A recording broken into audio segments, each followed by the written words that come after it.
All right, good morning, everyone. We're here for the CalAPA Leadership Cycle 1 deep dive for version 8. Today, we'll do some quick introductions. We'll talk about the Cycle 1 Google folder that has some resources in there for you, a quick discussion of the CalAPA structure and theory of action. We'll talk about accessing some materials and faculty and policies and resources, an update for the summary for all cycles. And I know at this time we don't have the formal summary of shifts from version 7 to 8. So I did include some of my notes and a highlighted version of the guide for version 8 with highlights of where changes are in the Google folder. We'll be talking about cycle 1, steps 1 through 4, overview, evidence table, essential questions, rubrics, and some helpful hints for each step. We'll be talking about some of the shifts with condition codes and some upcoming program supports. I really would like for this to be a space for folks with different experience levels with cycle 1 to have some conversation. Some of the helpful hints and reminders, those are just things that we've pulled out, sticking points for folks up along the way sometimes. So if you have anything to add, I would absolutely love to hear from you as practitioners. And like I said, the folks that are here are going to be just going over, literally step by step through the guide as it has also been restructured this year. So we can go to the next slide. This is the CalAPA team. I'm Marissa, and Julie is joined here. And Juliet is our director. There's been a bit of a restructure here at the commission as well. We used to be part of the professional services division, but now a new division has been created, and it's DREA, the Division of Research, Evaluation, and Assessment. So a lot of the data folks have been brought over to this new division. Performance assessment has been brought over to this new division, and exams has been brought over. So we have a bit of a restructure, and we're being headed up by Dr. Walt Leitner. She was formerly of Fresno State University and has since come to the commission starting this past July. We are joined today by one of our esteemed lead assessors for CalAPA Cycle 1, but I did want to recognize the other lead assessors that work on this project diligently and guide assessors and ensure that we have some equity and strong, supportive scoring team. And our evaluation systems folks. We are joined here by Xavier this morning, but there are a lot of folks on the evaluation system side that support CalAPA, and so these are a few of the folks that help support and manage CalAPA. If you could, please sign in via the chat feature. If you could include your name, position, institution, it would be very helpful for us to know who's in the room.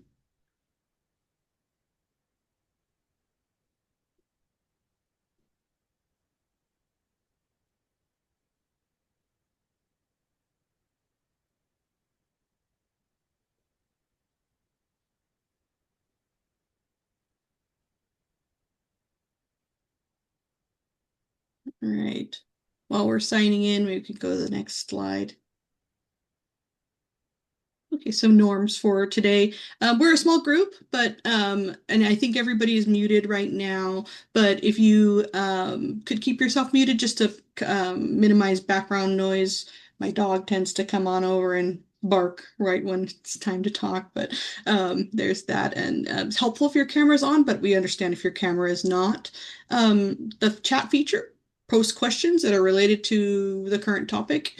And we want to make sure that they're of a general focus, not programmer specific questions. We can always take those via email and address them outside of the webinar. It's always a challenge to avoid multitasking, especially at this time of the year, but it's helpful if you're able to so you can hear all the information. And we ask that folks honor time by moderating participation. But we, like I said, want your participation, questions, comments, using the chat, raising hand, um, unmuting yourself and speaking.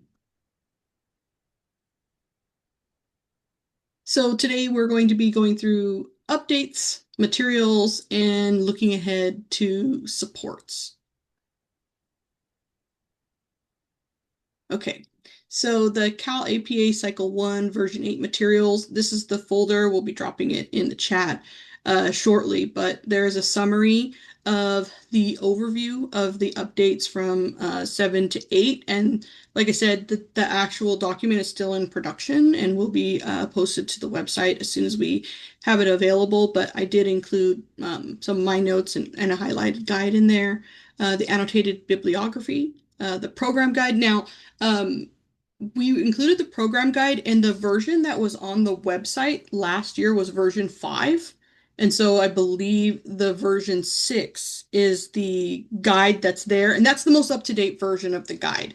We didn't always have a guide change every single iteration that we had an APA iteration. So if you see version 6 and you're like, wait, we're on version 8 though, it's the correct version of the guide. So yeah. And then there's a cycle 1 assessment guide. Now that should be set version 8. I also included a little folder there with the templates for cycle 1. And then, like I said, the slide deck from today's presentation will be put in there after today's presentation. Okay, CalAPA structure and theory of action. And Delia, if you have anything to add for this slide, please let me know, as you, like I said, have been here since the beginning. CalAPA is 3 cycles, cycle 1, cycle 2, and cycle 3. Programs can have those cycles run in any order that makes sense to their program. The program that I was in, they did cycle 1 in the summer, cycle 2 in the fall, cycle 3 in the spring, but I've heard a lot of different combinations of how those are run, and that's one of the most wonderful things about programs. You know your candidates, you know your context, and you can run these assessments and embed them however makes sense to you. But cycle 1 is that analysis of data to inform school improvement and promote equity. Cycle 2, facilitating communities of practice. And cycle 3, supporting teacher growth. Yes, Delia, Yeah, then let me jump in. please. So really look in particular for cycle 1, and let's look at the sequence that they were trying to propose here. Number 1, learn to look at the data as a school leader, right? A lot of teachers, their first interaction, or a lot of people who have been in other positions, they see it through the lens of what their work was. So now see it as a leader. And after that, conduct that equity gap analysis. What would you do? And of course, reflect on what you've learned. In the second cycle, now they say, hey, so now take it to a team, right? Lead the team once you've learned how to do this and actually interfere, right? Actually do something and implement it and see how the team responds. And the third one is, how do you do it with a teacher, right? How do you coach and mentor a teacher? So that's the overall aspect of these 3 assessments. But particularly for 1, the idea is, can you see the data and really find out the story of that school as a leader? Okay, and this is one of the major shifts people have to do. And I know even with my own students, they always have that, I've never seen this kind of data. I've never seen these kind of trends, right? And I'm not looking at one set of data. I'm looking at trends over years. And you'll see that as we keep going. All right, thank you, Marissa. Thank you.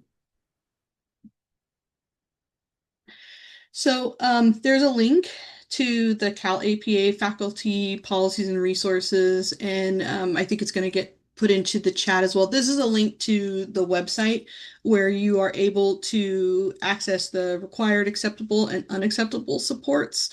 We always every year get this question about what is, required, what is acceptable, what's unacceptable. And required, there are certain program things that we have to provide candidates. Like we have to give them the templates. We need to teach them these materials. It's not just a here you go off, do this, and then come back and let me know how it goes, right? But the acceptable supports are ones people have questions on sometimes, and about coaching and how much is too much help and support. And what I've always when I was teaching materials to candidates, where I knew the line for acceptable support and coaching was always, is it my work or is it their work? And I liken it to when I did my dissertation with my committee chair. It wasn't her work, it was my work, but she made it better by asking me questions, by supporting me, by providing me with resources.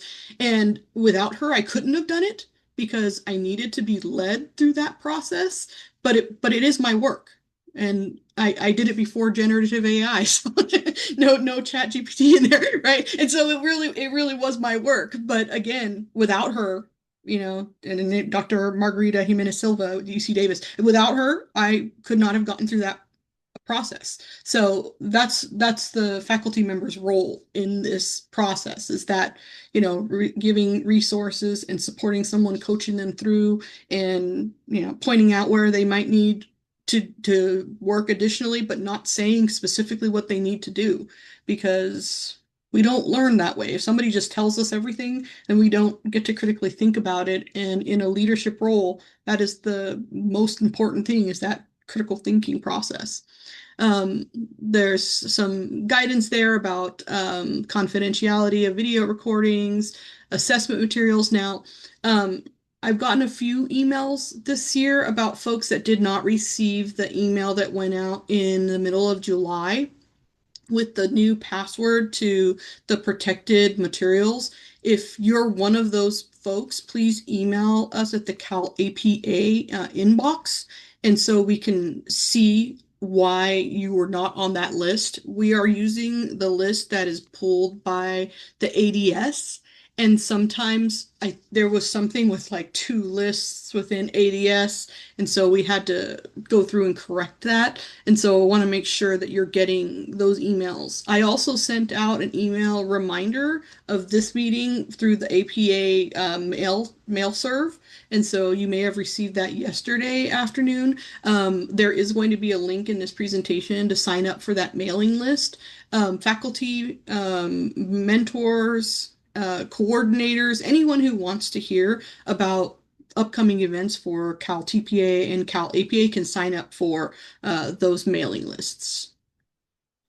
There's information about implementation resources, vouchers, and again, those secure sample materials, submission examples. We are absolutely making it a priority to get some up-to-date submission examples for this year. And cycle one is a little different in that they don't have videos, so it's somewhat easier to get those sample submissions out to programs. It's the cycle two and cycle three with videos that is a little bit more challenging. So we're working with our IT department about getting some up-to-date sample submissions. But as a program, you're also able to collect sample submissions from your candidates as long as they are very carefully monitored and kept within program.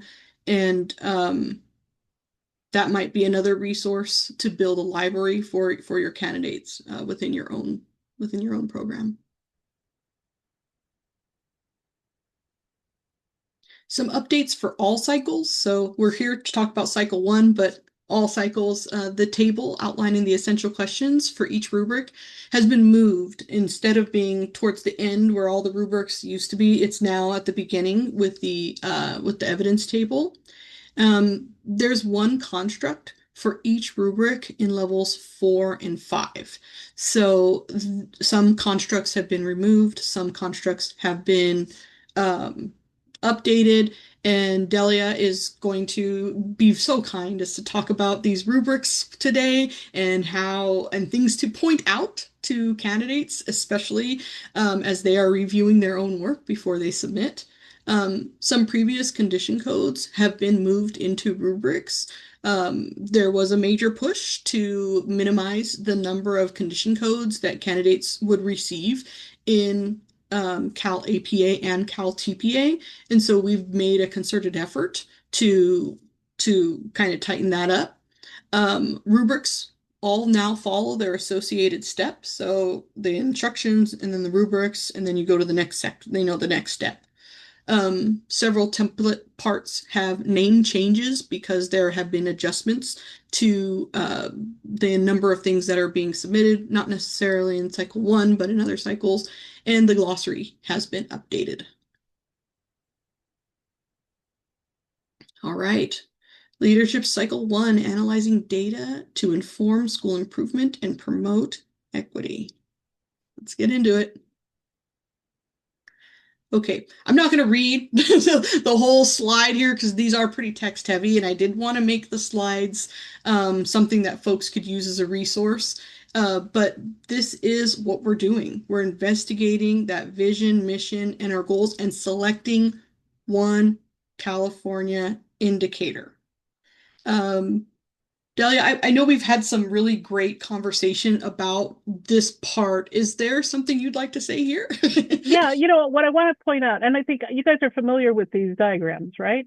I don't want to be preaching to the choir, but what we really want to see is, and what I really emphasize with candidates is, I want you to see even the way it is structured. This is a triangle. You're digging in and becoming more and more focused.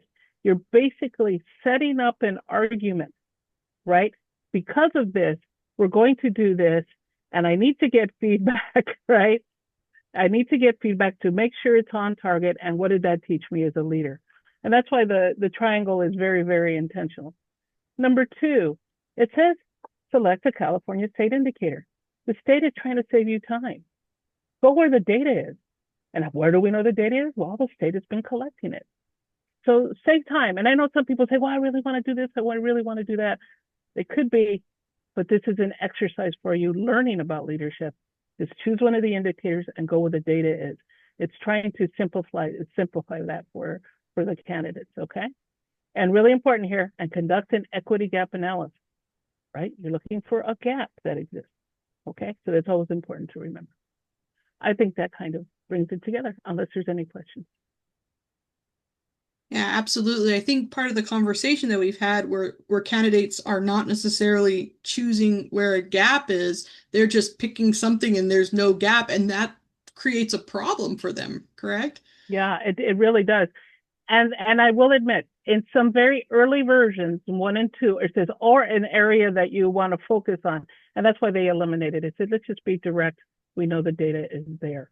Again, and are there great things to research? Absolutely, there's great stuff to research. But right now, you're just going through an exercise of learning to be an educational leader. So stick there. And please, if you find someone says, no, I'm going to do this, just say, this may complicate this may complicate your piece. Are you sure you want to do that? Okay. And you'll see why, because it's very clear in the rubric. Go to the next slide. So looking at the evidence table, what did Gay used to say? The 5,000 foot, 10,000 foot? Yeah. Yeah. So these are the steps that a candidate would take, right? Investigate that vision, mission, or goals. Choose that indicator. Collect and analyze that quantitative data. Look for those trends. If they see that all their candidates or the students at the school are in the green and they're doing really, really well in math, they probably shouldn't do an equity analysis on student academic performance in math, right? They need to look where there are spaces where there could be improvement, and identify, collect, and analyze 3 sources of qualitative data. So in addition to that quantitative data, that could help them, go from here to here. Now we need to talk about, or do a document review, or, there's a lot of different spaces for qualitative data. And Delia, I want to make sure I ask you about this one as well, because this is a sticking point for folks, right? Right. Okay. Yes. So let's start off with it. It's asking you to start with the quantitative data, right? And it's out there. Great. And the first question there is, what is the pattern or trend? And sometimes we have candidates, they simply report, right? They just stick the numbers in and say, oh, there, I did it. Did it go up? Did it go down? Did it stay the same? Right? What's going on here over the 3 years? I want to note, and Marissa, please confirm, for a while we've been very forgiving because of COVID, that they didn't need the 3 most recent years. Let me be very clear. We're back to the 3 most recent years. Okay, so they have to be sequential in the most recent years. So in case for this testing, it would be 24, 23, 22. 25 is not out yet. That would be unfair to require, but we are looking for the most recent years. And so what trend do you see in it? So look at that word, analyze. It's just not about reporting the data. What do you see in the data? That has to come out very clearly. And then once you have that and you've identified a gap, okay, and you selected a group, you know what? You only got part of the story there, right? Quantitative data only tells you so much. It may tell you what the phenomena is. You got to take that next step to qualitative data. Who am I going to talk to? What am I going to look at? What story is out there, right? Street Data is a great book that talks about that. What are you going to do to find out not only what is occurring, but confirm, of course, it'll confirm what's occurring, but why it's occurring. Okay, but I will give you a hint. They don't have to write about the why in step 1. They write about the why in step 2. So just collect the data, collect it, and pick up the perspectives. But in step 1, they're doing the quantitative. Now, what I do want to remind you, remember, we see the whole step together. So they'll have the other questions will help them elucidate that final part where they find the connection between the quantitative and the qualitative data. I hope that's clear. Yeah, absolutely. Thank you. Thank you. Let's take a look at the next. So these are the essential questions that are being asked that set up the rubrics for step 1. And step 1 is very important in all every step's important, but it really does set the tone and the stage for the candidate to really go through that analysis. So making sure that candidates choose that state indicator, identifying patterns and trends, and then also collecting and analyzing a range of 3 qualitative sources. And a range means different, right? We don't want them to talk to 3 special education teachers about an equity issue, right? We want to see a range of different folks, and we hope really truly to see them talking to administrators and because that's the work that they are planning to go to. So a range of qualitative sources and conducting that equity gap analysis, right? And how does this link to their vision, mission, and goals? So always tying back to what the school is trying to do. And we have a question here in the chat, and it says, if you had candidates who are not in schools or in a position with a dashboard data available, are you having them choose a school district of interest to use for the cycle? Okay. So one of the things is these assessments are set up to prepare people to be school site administrators. So particular for one, I will say this for one, it could be different for the other cycle. It has to be a school site. Now, usually what we have candidates do, or what most people do, is pick a school that you have a relationship, that you can talk to the different people there, okay? And so that you can do this study. Remember, the idea is they're seeing it through the perspective of a principal, okay? And mind you, it is worthy to do the same kind of work for a district, but it's different kind of work, right? That's the work of a superintendent. It's the work of a director.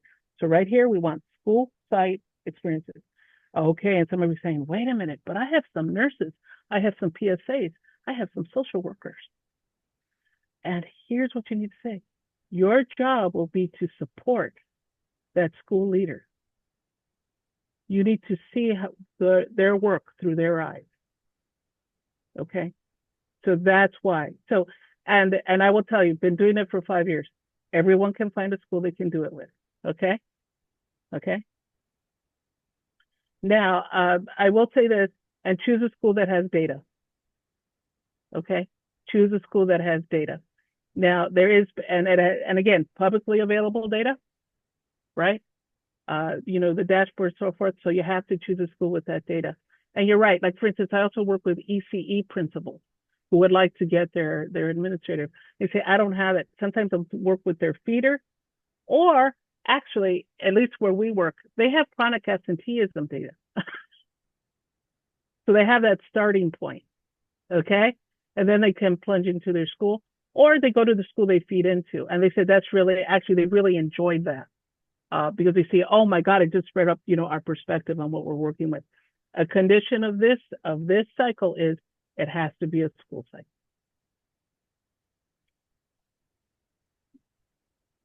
Mm-hmm.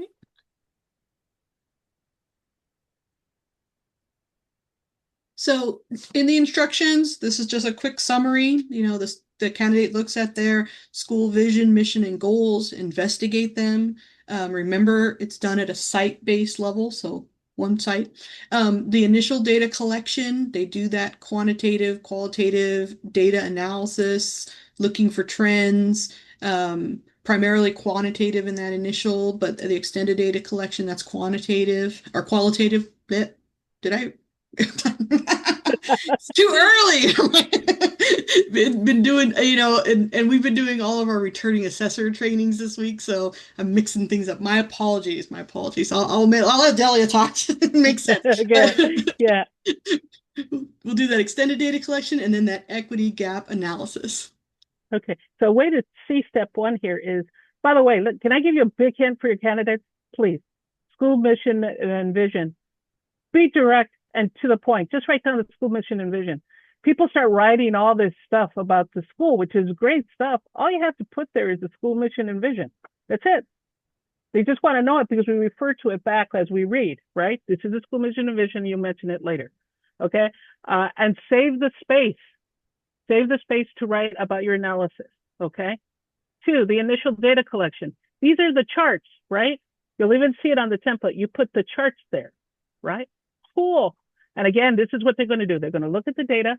They're going to, from one of these indicators, and then they're going to choose the group they're going to focus on. Boom, you got it. Then the extended data collection, the qualitative data, where the story emerges. Okay. We're going to make sense of what that quantitative data made through qualitative. What does it mean? Talking to people. Great question in the chat. Well, if they use documents, what they can look at? Hey, does the school have a WASC report? Yes. Do they have an SBSA report? Is there something they wrote? Okay. What does the school's website look like? What do they declare who they are and what they're about? Okay. They could go and actually observe classes. Now, here's the caveat. Because someone says, I used the WASC report, but you're not using their charts or graphs, right? Remember, what's the difference? There should be no numbers in qualitative data. So if I read the WASC report, I need to read the narrative of what the school is saying about this issue. You're looking at the narrative. What is the story? What did people say? What did teachers say about chronic absenteeism? Okay. How about this one? What did the SAA, I'm sorry, I'm using a particular term. What did the attendance clerk say about attendance? Isn't that an interesting perspective to look at? What did the administrator say? Right? Right. How about this one? What did the kids say? Right? What did the kids say about that? Okay. So that's the qualitative data, right? Getting that story together. And then the fourth part is actually the questions we're asking. That's where all the analysis happens. But you'll see the questions right now. Okay.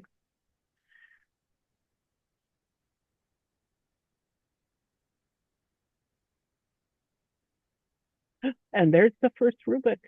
Okay. So here we have the first rubric. I want to point out something. I always start with 3. And this is going to sound familiar. Did they choose an indicator? Did they analyze the data over 3 years for the famous term, patterns and trends, right? And again, about school equity, okay? And did they identify a student group? And okay, and this is new, look at it. Did they provide a rationale? Did they provide a rationale? It's just not, oh, I chose this group. Okay, why? Because I like them. Okay. Why did you choose it? What from, right? You've done this analysis. Why are you choosing them? But I like to say, we have a saying in our program is, we don't put two administrators in the field. We want everybody to be 3 or above. So we push them, right? And we say, now look at the next level. What additional data would you like to look at that informs your understanding of that gap that you just looked at? Okay. And I'll give you a rule of thumb. It's just not one or two, but we actually say, I would say, so if they have 4 charts, you're in the running for the level 4. Okay. And then, boom, this is when they nail it. And what does the research say about this equity gap? Is this something we want administrators to do or school principals? Absolutely. And I should say this, because people will do this. They'll just bring out some general research and say, well, see, I did the research. Well, the research it needs to be about the equity gap that you just found. Okay, it needs to be linked.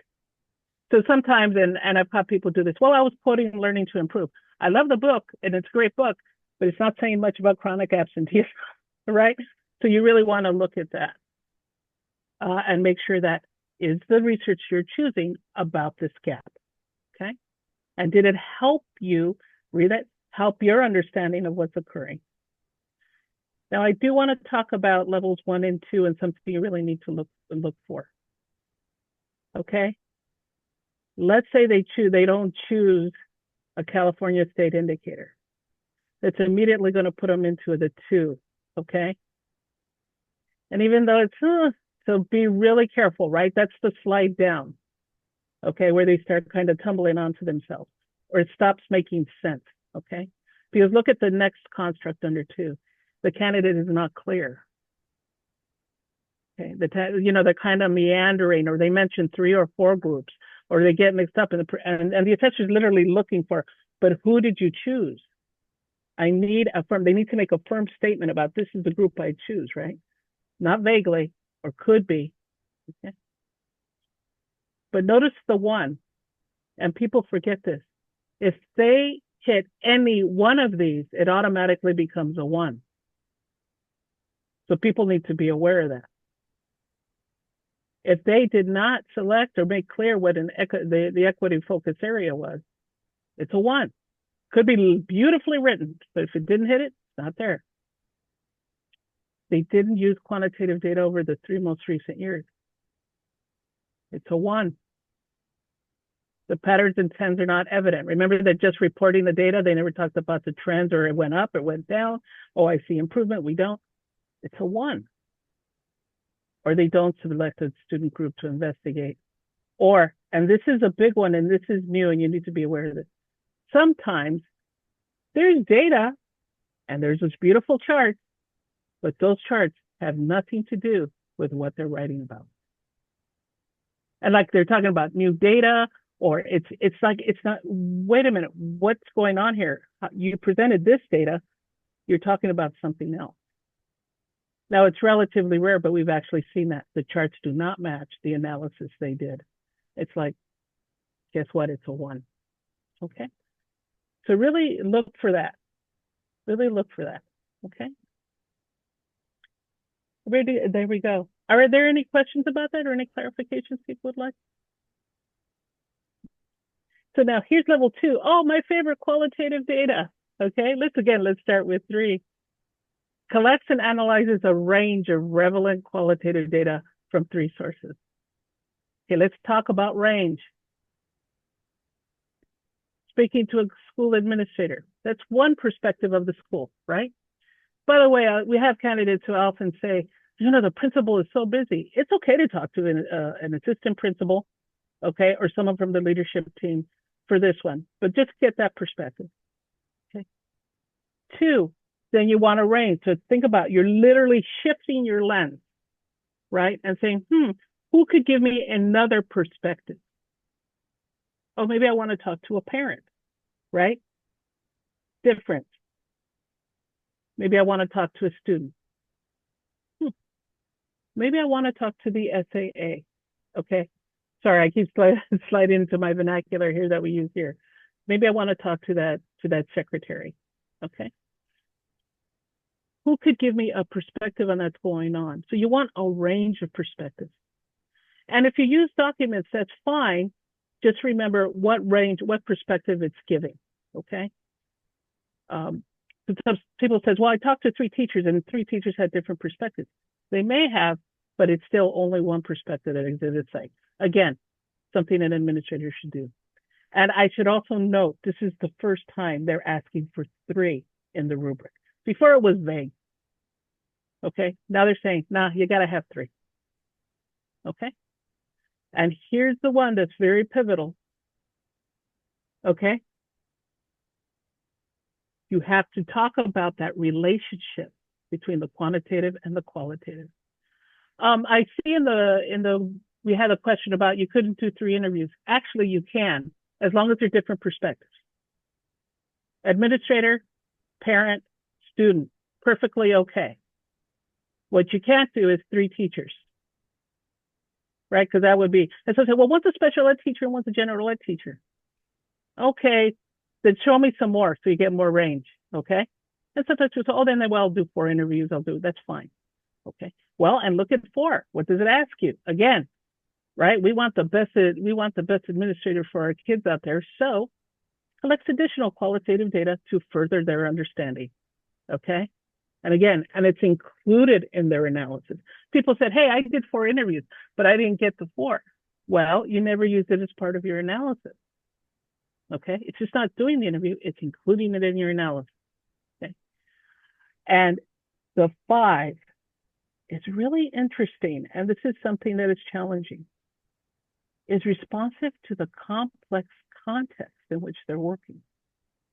In other words, they have to relate how it's for this school specifically. Every school has its own story and its own context. Can they blend that into their analysis so it is clear to the reader? Okay. And in that, understanding that complexity, are they looking at what are the cultural sensitivity that's required of this site? And are they really getting those diverse viewpoints? And really important here, and they make that clear why they're doing it, right? That's strategic, looking at it, okay? Okay, so let's look at the 2s and 3s where the slipping. I like 2 is where I say people are slipping. They didn't get a range of qualitative data. Did it take them out of the running? Not completely, but if you don't have that range, you're only going to see so much. Okay, and they barely make some connections between the qualitative and the quantitative. Like they attempt it, and there's some effort there, but it's just not clear. Okay, and 1, they don't have 3 qualitative data sources. And by the way, this is what gets people in trouble. They interpret quantitative data as qualitative data. And I'll give you a source that where I work, we actually have a school experience survey that all students respond to. Okay, so we get this great data that says 75% of the kids feel that their teachers care if they're absent. It's great stuff. But just in that phrase, 75% of the kids believe their teachers are, worry about them if they're not at school. What kind of data is that? Quantitative. And people say, no, it's qualitative because it's about their feelings. I said, no, I hate to break it to you, it's quantitative. Simple rule of thumb, if it's got numbers in it, it ain't qualitative. It's a good rule of thumb. I would say really tell them, if I see numbers here, it's not there. Now, it doesn't mean surveys couldn't be done, but they would have to be open-ended and they would need to be quoting the statements that kids made. Okay? So it's not that surveys are not allowed, but if it becomes numbers, then they're just numbers. Okay? It becomes quantitative. All right? Delia, I had a quick question. What if Sure. someone does like a document analysis and they're saying that there's an equity issue amongst English learners and they look at the Bell schedule and they say this school is only giving this much time for designated ELD and this might be a contributing factor. Would that be a number that would be okay in a qualitative piece or would Okay. what do you think about that? Well, and what they'd have to actually say, as I read the document, Hmm. I noticed there was a discrepancy in the time that was allotted. Okay. As the document states, okay, And I'd actually say, look at the recommendations, because in that document, like let's take a WAS document, they said, oh, we really need to allot more time to, okay, that becomes qualitative. Okay. They have recognized the problem and it exists. Okay. Okay. Thank you. Okay. All right. And okay, here's the other one. Can provides no or irrelevant information. Yeah, remember that connection has to make sense. You just can't say, oh yeah, they're together because they all went to the school dance together. Okay. Well, okay, that might even be true, but it has to make some sense within your equity gap analysis. And then, are we ready to go to 3? Unless there are any questions, I think we've answered everything that was in the chat. Okay. All right. See, I love 3. I love rubric 1.3 because here's what happens. It's actually bringing this all into conclusion to really into one basic thing. It's pulling it all together. I tell people, don't worry about 1.3. If you've been doing the other 2, this is going to make a lot of sense. So when you get to rubric 3, that's it. Did the candidate identify an equity issue based on a qualitative data analysis?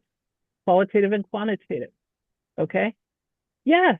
If you've been doing it, you're fine.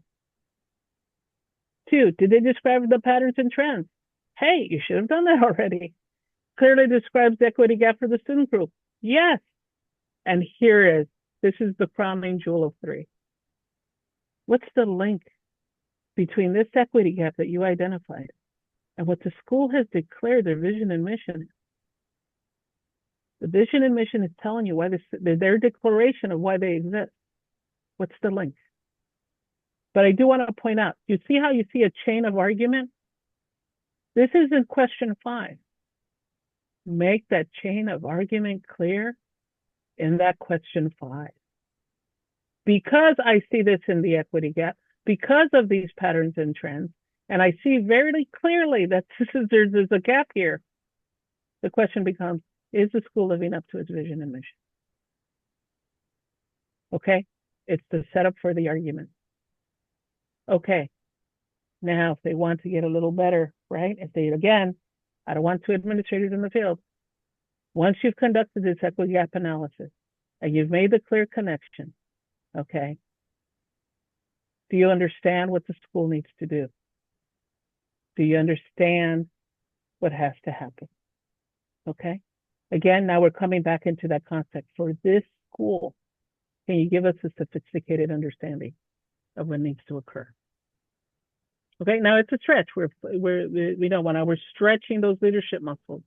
And then, of course, one nails it for a 5. And what does the research say? So think of that 5th question as bringing this all together into that final POW.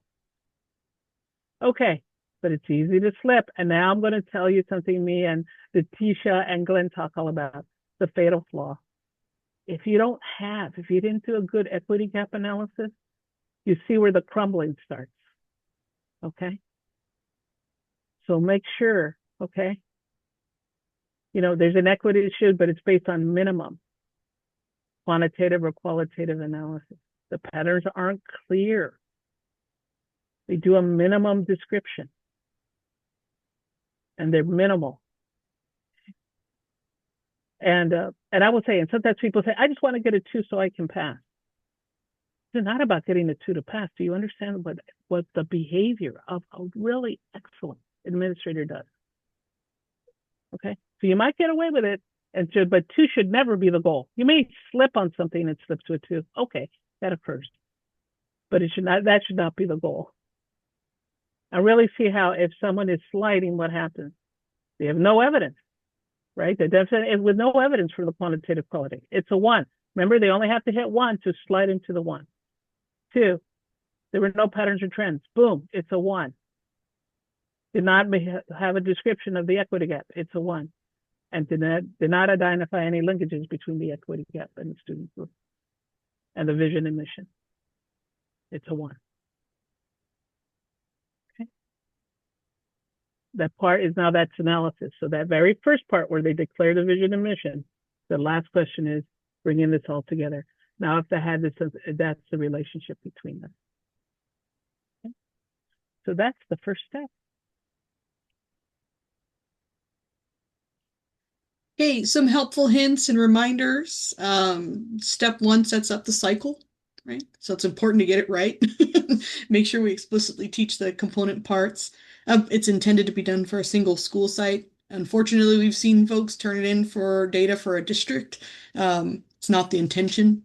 Um, they need to choose one of the state indicators. Uh, the next one here, what we were talking about earlier, the 3 most recent years, COVID-19 interrupted some of that data collection, but this year assessors will be going back and looking for the 3 most recent years. The equity gap must be one that's supported by data. And we talked about that a lot, right? If someone's seeing an equity gap where one doesn't exist in the data, it could be a major problem going through cycle one. And for the qualitative data, they need to choose a range of sources, right? And we talked about that. When citing relevant research, the candidate should embed the citations into the written response. I don't know if Delia, is there a preference for APA citation or anything of that nature? Very simple citation. Mhm. Very, very simple citation. Remember, we're not into collecting bibliographies. You ready? Parentheses, name of the researcher, comma, year, parentheses. That's all that's required. Okay. Simple, to the point. Okay.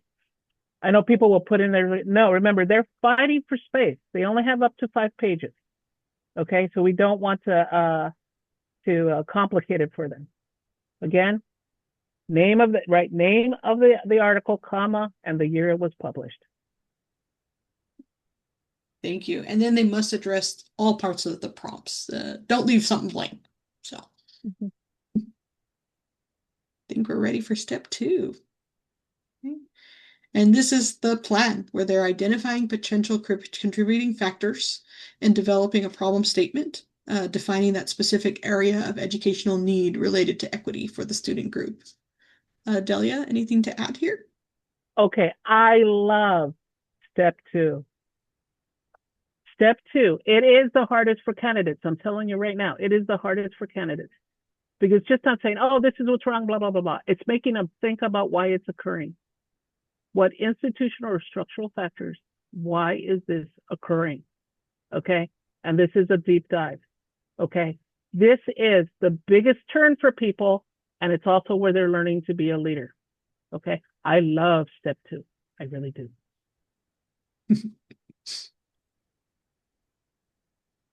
So step two outlined in the guide here, based on their equity gap analysis, determine potential contributing factors.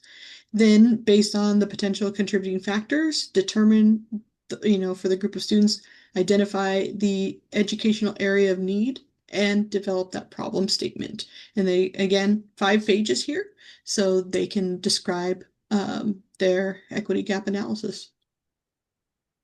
So look at the flow here. Remember we said fatal flaw, if that equity gap analysis doesn't function, okay, even though we look at each step, we only grade within the step, right? So I don't go back and say, oh, they messed that up in one, so I'm going to do here. However, there's a caveat here. If they don't have a good equity gap analysis, it's going to affect their two. So they have to start off, right? Hey, based on this, they redeclare it, okay? Why is this occurring? And let me be clear about these two, institutional or structural. Really look at the definitions in the book because they're somewhat confusing to people, okay? I literally have to spend time, really, you have to teach it. Institutional is about the mindsets within the people at the institution. Structural are the mechanics of how it's done, the policy, what's written, the rules, okay? How it, you gave a great example. How is the schedule set up? Okay. Structural, the things, right? Things that you can actually point at and hold. Or I tell people, it's like you have the memo on it, that's structural. Okay. The institutional is what people believe or what they think. It's about attitude. Okay. And for them to consider that and how now we're getting to the why. That's why it's occurring. Okay. And then you identify from that, once you determine that, what's the need? And then do not overlook this, developing a problem statement. People think these are short. No, they need some development, and you'll see why. So looking at these essential questions here, they are again, the guiding posts for the rubrics.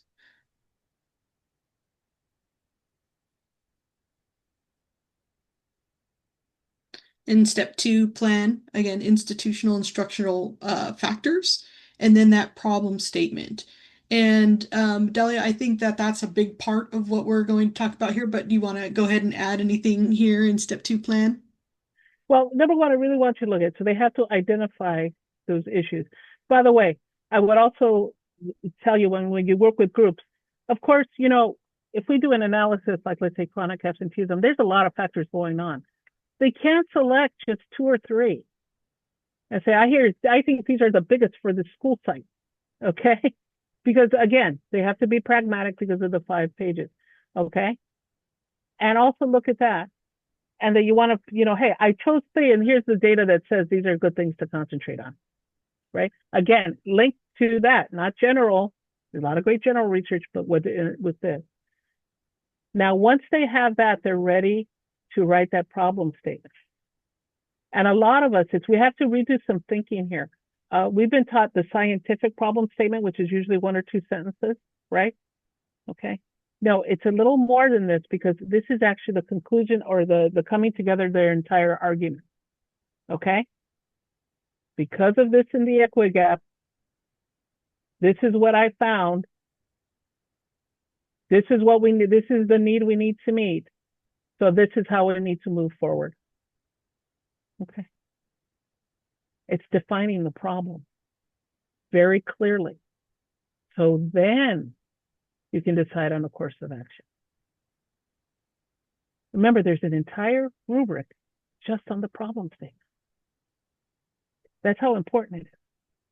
Okay. And I think the rubrics will clarify how they can do that in a meaningful way. And really what a school leader needs to do. Okay. So let's just look at the first one, which is about institutional. Okay. Okay, using your equity gap analysis, remember, you're going to bring that in. Okay. And how it's affecting the group. What are the contributing factors? Institutional and or structural. Okay. They can do both or they can do one. The rubric allows for that. That's okay. Now, but be able to identify which one it is. All right. So really take time with them to really look at those definitions. And then they go to citing relevant research that backs up. Okay.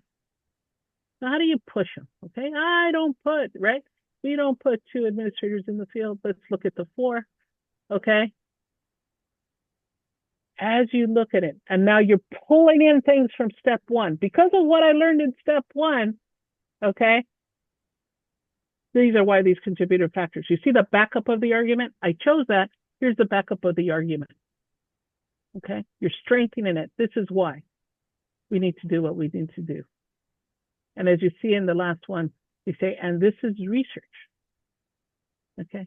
This is research that backs it up of why this course of action. See, now we're starting to drift away just from general information about that indicator into things that the research says about why it's occurring. Okay. Why it's occurring. And you're going to see the shift when we go to the next step, that it's going to go into action. Okay. Let's go to the other end. They identify minimally and they describe it very quickly and then move on, right? Minimal. And they attempt to draw connections, but they're just not clear. Or the citations they do in the research have nothing to do with their equity gap. Okay, and now let's look at the 1, and this is very important. The contributing factors are biased, superficial, or irrelevant. Unfortunately, no, we haven't had too many of these, but we've also had this. If you hear this phrase, it's because the parents don't care. Oh dear. Okay. Well, it's because the kids are poor. All right. No. Remember when we say institutional or structural, it's not about what's wrong with them. It's about what the institution is either failing or not able to do at this point. The focus is the school, not what's wrong with them. If the statement is about what's wrong with that group, it will fall in that category. Okay? Remember, embedded in all three is that definition of equity-driven leadership. Okay? It's not about blaming the kids or the family. It's about what we as an institution have committed to do, and are we doing it? What can we do? Right? Because once we post it on other people, that's their fault, then we don't have to do anything. Right? They're crazy. I don't have to do nothing. Why? Because they're crazy. But if I say, is this institution living up to that? Okay. Or they don't reference research. Okay. So be aware of that. You see now why I love to, and why you're really working with it. Really, and I would also say, have them understand asset-based. The definitions is right in the guide. And, the deficit model. We are so programmed in the deficit model, we don't even think about it. Okay? It's automatic, right? That's a great power of bias thinking. Okay? You don't have to think about it. This is where you're going to have really candidates turning and twisting. Oh my God! But wait a minute, it's because what can the school do? What can the school do? What are we looking at ourselves? This is a powerful, powerful rubric, and see how it pushes them into that thinking. Okay, and let's go to rubric 1.5. Okay, this is powerful. Remember, the problem statement has its own rubric. That's how powerful it is. Okay. They develop a feasible problem statement. Look at that word, feasible. Is this something that can happen at a site? Not, I'm going to hire 100 people and they're going to come in and provide kids one-on-one tutoring. Pretty cool if you could do it, but it's feasible, right? So they're really thinking about the school, what is feasible to this equity gap, considering the contributing factors. So you see now they have to declare that equity gap, right? What were the contributing factors and what's feasible to be done? Okay, and remember, it has to be hopeful. It can be done. Okay, it has to be responsive to the student need. Okay, responsive to the student needs. Now let's look at the 4. What starts taking them up to that higher level? It's responsive to those needs, and they really declare why it's feasible. Remember that culture and context for this school. What about this school in particular? Why will it work here? One of the best ways, let me give you an example of someone who wrote about it really well. The school has recently invested in coaches for math.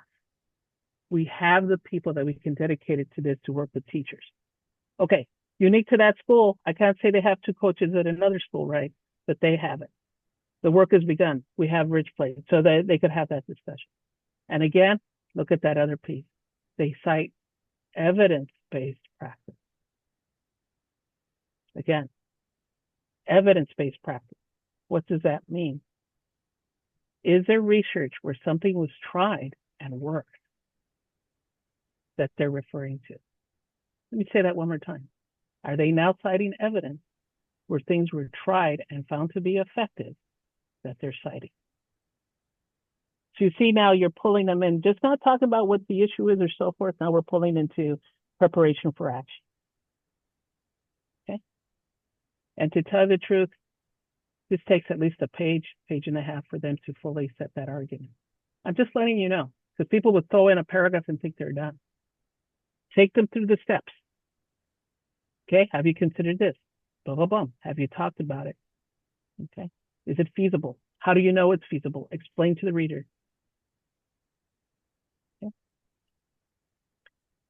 So what happens how do people slip?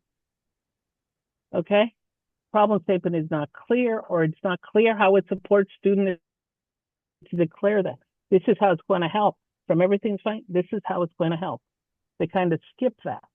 Now, mind you, the way it's hit in 3 is it responsive? They're at telling you, say why it's responsive to the need. Okay. Again, it's only partial response. Oh, this will help all kids. Okay. What about the specific group you chose? Now let's look at the level 1. They didn't use the equity gap analysis. If you didn't use it, then how do you know you set the argument? Okay. Or they don't mention the contributing factors. Or it's not responsive to student needs. So you see how nuanced the problem statement is? So there you go. Any questions or anything? This is, like I said, this is probably, in my opinion, the toughest step of all of them. And what I'd like to say, I think it's well situated in the work of, especially like learning to improve it. And Sofer says, we need to learn how to see the problem before we consider the solution. That's what step 2 is doing. Okay. So some helpful hints, using that equity gap analysis and findings to determine the contributing factors. And the candidate needs to cite the relevant research to support those contributing factors. I put this example I was thinking about. If they think that teachers are not engaging with students in culturally responsive ways, maybe they might talk about some of the research that Zarita Hammond has put out there and why culturally responsive teaching is effective for the particular group of students at their site. So those are the kinds of things. And it was interesting when we were talking to returning assessors, they were asking about like the recency of the research. And the research doesn't necessarily have to be, 2024, right? It can be something that has been in place because I think Zarita Hammond's work is going on 10 years old, but it's still Yeah. just as effective and important today. And there have been things that have built off of it, but it's a foundational piece for a lot Yeah. of folks. And so it's not it doesn't have to be right up to the minute of research, but sometimes candidates will want to just defer to what they know, something they learned about in their undergrad, and that might have been 17 years ago. And so they really do need to make an effort, a concerted effort, in my opinion, to take a look at some of the more recent research. But it doesn't have to be, like I said, right up to the Yeah. minute. So that's not a requirement. The research itself doesn't have to be, well, okay, 1894 might be a problem. Yeah, All right. But actually there's also a lot of seminal work, which is quite pivotal, that could be used, right? We know, and look, we've all worked on those dissertations where we're looking at the seminal works that were written in the 70s and still hold true, right? So that makes sense. Yeah. Thank you for that. All right. I think we're ready for step 3, plan. So using that problem statement, an area of educational need to develop potential strategies for equitable student and school improvement. Gathering that targeted feedback from key educational partners about the feasibility of that proposed strategy and adjusting them. And that targeted feedback, we really want to make sure that that's coming from an administrator. So some of the language in this step was adjusted to be more inclusive of the ECE sites where it says supervisor as opposed to saying administrator. And we're most likely going to put that right back in there and just keep supervisor there as well, because a supervisor of a teacher, right, would be an administrator. But we just want to make sure that that's clear, and we wanted to very clearly point that out. And Delia, you had something to add about that one? Yeah, boy, I have a lot. Okay. So right here, I want to see the triangle. You see where we are? We're at 8. You see this like zeroing in to get very, very targeted? Okay. So let's be very clear. So this has 2 steps, right? There's 2 steps within step 4. Let me tell you about the first one. Oh boy, everybody's ready to get into those strategies, the recommendations. We are trained to go into action. We are trained to say this is what we're going to do. Okay, I'm going to give you a big hint, especially when we get into the actual rubrics. You have to really plan well for this one because you have a lot to do. You have to not only support the strategies you've done, but you also have to get the feedback. And then in the third turn, this is actually a third turn, is, how am I going to get buy-in on this? Okay? So let's look. Let's keep going. There's a question: is the annotated bibliography in the research also to be used for this purpose? Yes, you can use the annotated bibliography within the guide. You're talking about the one in the guide, is that correct? Yes, that's what they're meant to do, to help you back up and prepare how you prepare studies.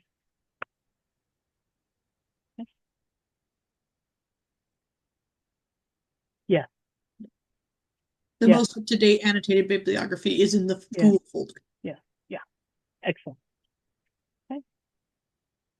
So again, step 3, act based on that problem statement, identify area of educational need, develop potential strategies for equitable student and school improvement, solicit that feedback, and then explain how you would adjust your proposed strategies based on that targeted feedback. So we were just briefly going over that, Delia. Okay. All right. Let's jump into the rubrics, because I think you see the steps clearly in the rubric. The 2 essential questions are right there. Hey, what strategies, right? So what strategies are you going to use? And now look at what it asked for. Did you talk about the contributing factors, right? Are they linked? Is it responsive to the problem statement? See how they pull in? Okay. And how is it aligned to the school's vision and mission? We always go back. And 1.7 is talking about, did you get feedback from the partners at the site? Okay. About the culture and context of the school. There it is again. Okay. And there you see buy-in after with the adjusted strategy. Okay. So let's see how it rolls when you're actually writing. Can we jump to the rubrics? Okay. So here's 1.6. This is talking about the proposed strategy, right? Hey, did you choose some strategies and discuss them? Okay. That will meet this need. Is it linked to the contributing factors, and is it responsive to the problem statement you just wrote? And is it aligned to the school vision and mission? Okay, I'm going to give you a big hint here. Because we're in organizations that jump to solutionitis, we're so excited when we have all these possible things we can do.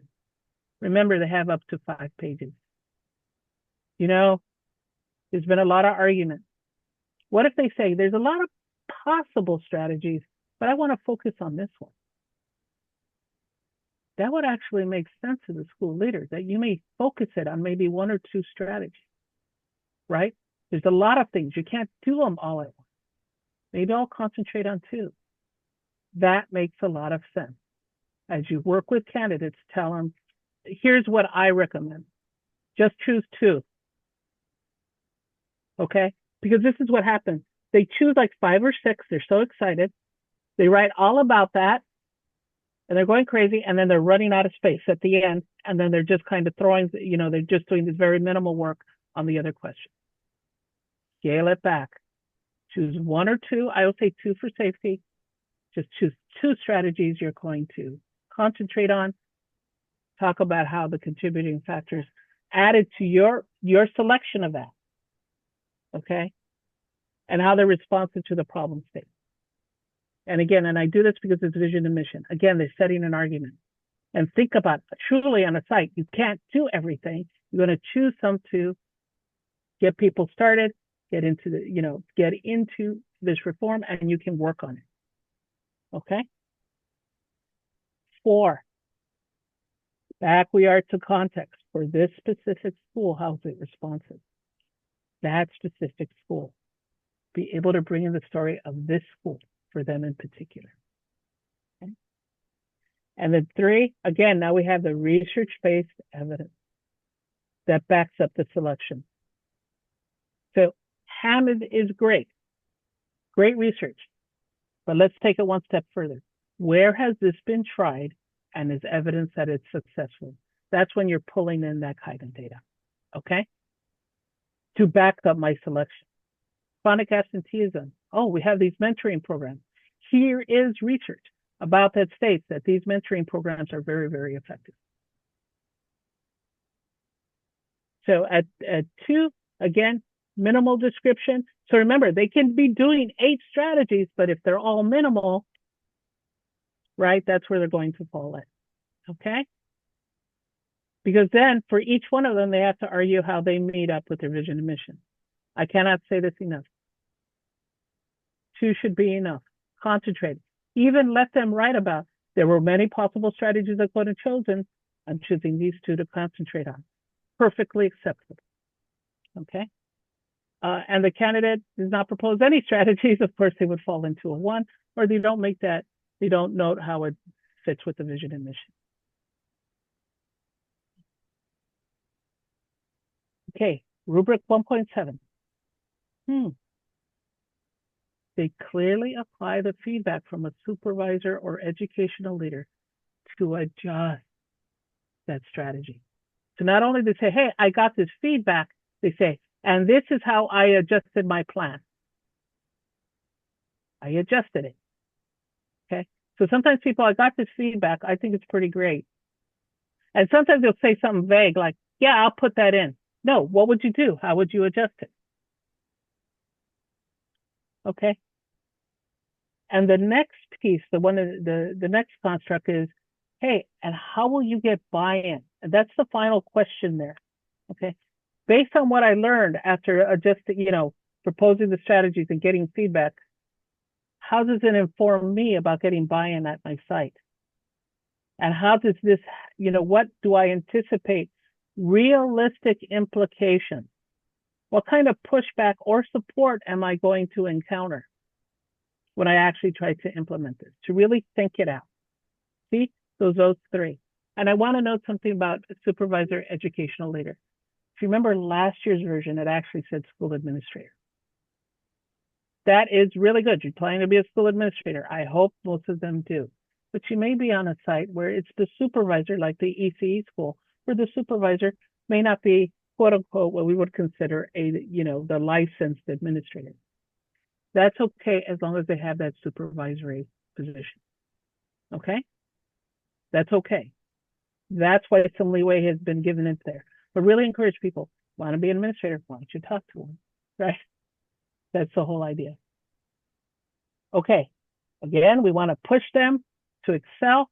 Let's look at the level 4. Additional rounds of feedback.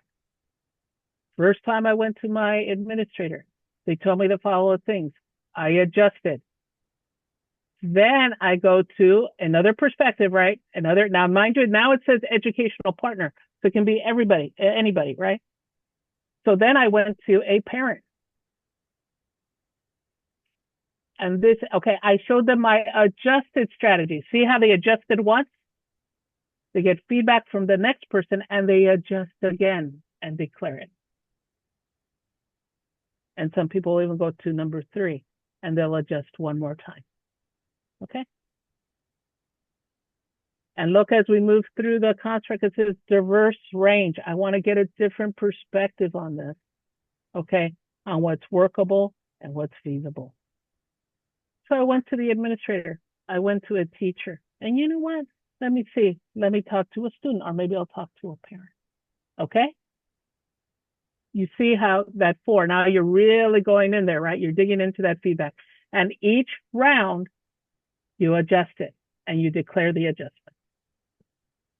Okay? And this is when they talk about buy-in here. They actually talk about how they're going to coach people. Okay, coach people, especially with some potential biases they may have encountered. Okay, how are they going to be dealing or having the opportunity to really talk about that equity gap? Okay, based on the contributing factors. Now, I will grant you it's pretty sophisticated, but you could see why. Wow, if you're at that level of thinking about school leadership, that's definitely a 5. All right, so let's go back, but let's, for level 2, okay, now we have the vaguely describes, right? Same construct, but vaguely describes that feedback, okay? And they didn't make adjustments or it's irrelevant. They briefly describe, okay, how they're going to communicate that strategy, okay, but they're not clear on who they're talking to or how they're going to work with each group, okay? And they briefly describe. So you see why space is so important here? Because you see if they're running out of space, you're just going to do something really fast or really quick, right? They're going to write, that's why it has to be well developed. Okay. And for the one, it does not apply. They don't apply the feedback at all, and they don't adjust. Okay. They don't describe the steps of the way they're going to get buy-in. They just say, I love the general statement, and I'll get buy-in by telling them everybody it's the right thing. Okay. I've been in educational administration at least 20 years. I got to tell you, it doesn't work. This is a good thing. You should do it. Right. Right. Buy-in is, you see that the concept of buy-in is really important here. Okay. And they don't talk about implication. All right. Any questions? But you see how it's really, really bringing them into what it means to be a leader. Okay. Marissa, we're at 10:24. I'm fully aware of that. No, I don't think we're, like I said, if anybody does have to leave, we will have a recording for folks. But I think that the deep dive into this is very, very helpful. And thank you so very much for your perspectives here. We really do appreciate it. Going forward into finishing up step 3 and we'll finish out step 4. So maybe we can just skip over the slide because I think we just said all of these things. Yeah, we did. And that Everybody's favorite rubric. yeah, I'll just let you take this one. Tell you what, I'll take it on. Okay, let's say it. Okay, this is the really hard one. It kind of just are not used to reflecting. Okay, even though there is a plethora of research that says the most pivotal,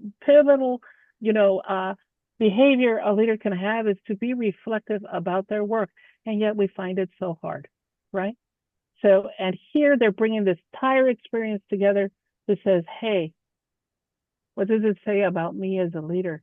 And especially trying to deal with just, what it means to really, really lead as an equity-driven leader. It's a tough question. So let's move on ahead to the next slide. Okay. So this is what they're going to be asked. Hey, how did your leadership capacity allow you to do the work that was required of you in this event, right? Were you able to identify those contributing factors? Were you able to do that data analysis? Were you able to see where the need was? And what strengths would you like to further develop, right? It's not just, oh, I did, okay, and I love this, people say, I did this great, and I did this, the one that really tickles me when people did they did okay on the data analysis, but they're saying, I did a great job. And like, okay, still have a lot to learn. It's okay. And we're actually trained, right? You never admit your weaknesses. This really is an invitation to really think about what we need to learn, right? We know this is an exercise. It's not perfect. Take the opportunity to really think. Okay, next slide. Okay. So really look at this question. Do they reflect and analyze what they've learned about equity-driven leadership? By the way, it is completely okay to say, man, if I could do it differently, if I were to do it again, I would do this. Actually, that gives you brownie points. What I would do differently next time is, right? What I really want to learn about is, okay? And it has to be about this school. This is not a term paper. The reflection is not a term paper. Equity-driven leaders should. Well, that's great. I want to know about you. You want to be the leader, right? Next slide. So it's going to be, they provide a rationale for who they talk to in order to get buy-in. Okay, if I'm thinking as a leader, what did I learn about who I need to talk to if I want to make this work? What did they learn about equity-driven leadership and all the steps that they went through? And what are my strengths and areas of growth? Let's hit the rubrics. Okay, because I do want to honor your time. And this is the only rubric that actually spills into 2 pages. You'll see that. Again, do they clearly explain why they chose who to talk to get their feedback and how it informed buy-in? They reflect on their growth. We've been trained in the academic that we never use I in our writing, right? I remember being beaten in college, right? Do not use I. It's not about what you have the academic voice, the voice of God. That's what I was told. You're writing from the voice of God. No, I. You want to see the I in this piece. I learned. I've come to understand. I am working on. I think I did well. I need to work on the following. And they cite all three steps. Okay. It says 1, 2, and 3. Okay. So if they get 2, it'll be okay. But I would say, you know what? Hit all 3. Okay. And what they learned about when you confront an equity gap at your school, and for this school specifically, the context. And they explain their strengths and identify their future areas of growth, which is another way things that I could do better. I actually say, really move and focus in on those areas of growth. Okay. For the 4, right, if they're pushing, you're going to talk about this school in particular from the perspectives of social, economic, and cultural context. And all this, when they bring it together, they look into the future. When I become a leader, I will keep in mind. They look at all 3 and say, in the future, I will consider. They're projecting themselves. So let's look at the 2. Again, limited insight. Limited. It's general, vague. What did they learn? That's what we want to hear about that, talking to that leader and why they did it. They demonstrate limited understanding. Okay. Really go back to that equity-driven leadership definition and let them really grapple with it. Okay. That's the center to this reflection. Okay. They were able to refer to all 3 steps, or at least 2 of them, okay, as they confronted that equity gap. And they minimally describe, okay, their strengths and areas of growth. And sometimes they do a good job in the growth, in the strength, but they have to really hit that growth, okay? And I like the low one. They don't discuss anything. They talk about other things besides the feedback from the group, okay? What they're talking about has nothing to do with equity-driven leadership when they're talking about that, or they don't even mention the institutional and contributing factors, okay? And they don't cite from the steps, and they don't discuss areas of growth, okay? You know what?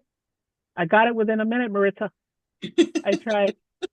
But there you go. I hope you found it helpful, and know that you can reach out if you have questions, and they have meetings every month, right? Yes, we're starting those up in October to have some time together as a community. So maybe we can just pop. I think these are just some making sure to cite evidence, be clear about developing goals, so we can go ahead and skip through